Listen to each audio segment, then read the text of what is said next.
6 డేస్‌లో ఒక mini LLM create చేయగలుగుతామా?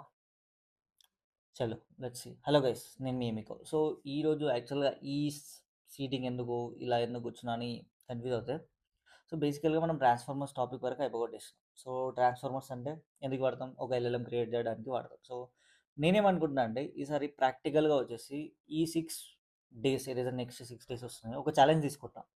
So, యూజువల్‌గా చాట్‌జీపీటీ తెలుసు కదా! Open AI model. అది యూఎస్‌లో బిల్డ్ అయింది. బట్ మనం హైదరాబాదే గదా!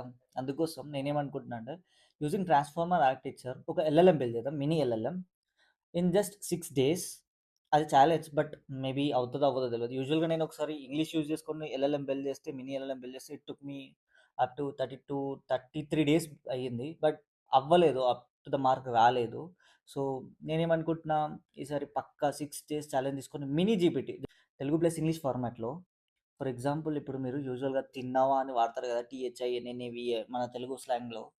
సో, ఆ జీపీటీ ఫర్ ఎగ్జాంపుల్ మీరేదైనా క్వెషన్ "అరేయ్! ఫర్ లూప్ అంటే ఏంటిరా?" అని చెప్పి మీరు ఇంగ్లీష్‌లో అడిగినారనుకో, అది ఇంగ్లీష్ ఫార్మాట్‌లో అడిగినారనుకో Telugu, you know it should give response same అలానే ఇయ్యాలి. "అరే! ఫర్ లూప్ అంటే ఇదిరా బై" అని చెప్పి ఇవ్వాలి తెలుగు స్లాంగ్‌లో. సో, ఒక్కసారి అట్‌లీస్ట్ ఎల్ఎల్ఎం ఎంత బావుంటదో ఆలోచించండి. So, let's see how it goes.